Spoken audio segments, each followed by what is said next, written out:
কিছু মশলার। আর এ নিয়ে বিস্তারিত জানাতে কুমিল্লার চকবাজার থেকে যুক্ত আছেন সহকর্মী খালেদ সাইফুল্লাহ। খালেদ, মশলার দাম কেমন এবার জানাবেন, আর বাজার স্থিতিশীল থাকবে কিনা ব্যবসায়ীরা কি বলছেন?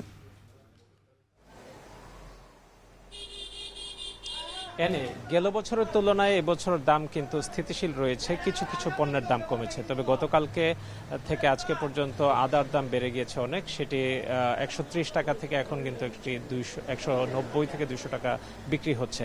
আজকে আমি কুমিল্লার চকবাজারে আছি, এখানকার ব্যবসায়ীরা বলছেন যে গত বছর যেই রকম দাম ছিল কিছুটা কম আছে পণ্যের।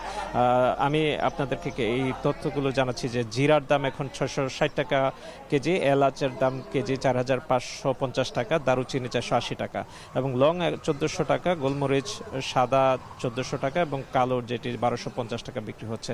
তাছাড়া পেঁয়াজের দাম তো বলেছি যে 45 টাকা, যেটি গত বছর কিন্তু 60 থেকে 70 টাকা ছিল।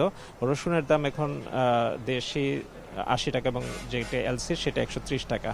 আদার এখানে যেটি 130 টাকা ছিল সেটা 160 থেকে 200 টাকার মধ্যে বিক্রি হচ্ছে, সেটি আরও বাড়তে পারে। এবং শুকনো মরিচের দাম এখানে 370-80 টাকা বিক্রি হচ্ছে।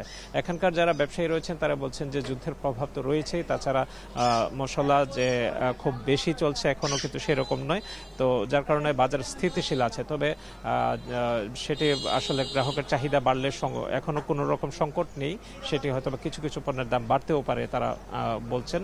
তো গেল বছরের তুলনায় তারা বলছেন যে কিছু পণ্যের বিশেষ করে জিরা, গোলমরিচ সেগুলোর দাম কিছুটা 50 থেকে 100 টাকা কম রয়েছে।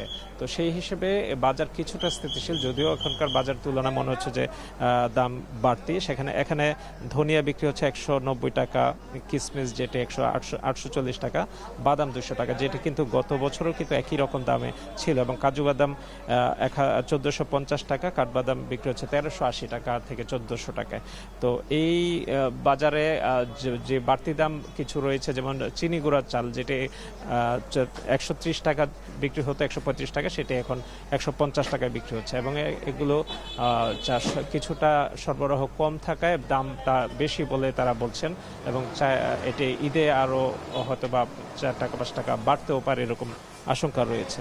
তো এছাড়া যেগুলো নিত্য প্রয়োজনীয় মশলা এবং খাদ্যপণ্য রয়েছে সেগুলোর দাম কিন্তু খুব একটা পরিবর্তন নেই, যেটি গত এক সপ্তাহের মধ্যে খুব একটা পরিবর্তন কিন্তু নেই। এছাড়া এখানে যে আমরা দেখতে পাচ্ছি যে মোটর এবং তেল যেগুলো মানুষ নিয়মিত খাদ্য কিনে থাকেন সেগুলোর দাম কিন্তু খুব একটা বাড়েনি। এই ছিল কুমিল্লার বাজারের অবস্থা। ওখানে ভোক্তারা বলছেন যে বাজার যদি নিয়মিত মনিটরিংয়ে রাখা হয় তাহলে হয়তো বা বাজার স্থিতিশীল থাকবে এবং বাজারে পণ্যের দাম নিয়ন্ত্রণে থাকবেন, এটা ভোক্তারা বলছেন। এবং এই ছিল কুমিল্লা চকবাজার থেকে কোরবানির মশলার বাজারের সবশেষ। কুমিল্লার মশলার বাজারের খবর জানাচ্ছিলেন সহকর্মী খালেদ সাইফুল্লাহ।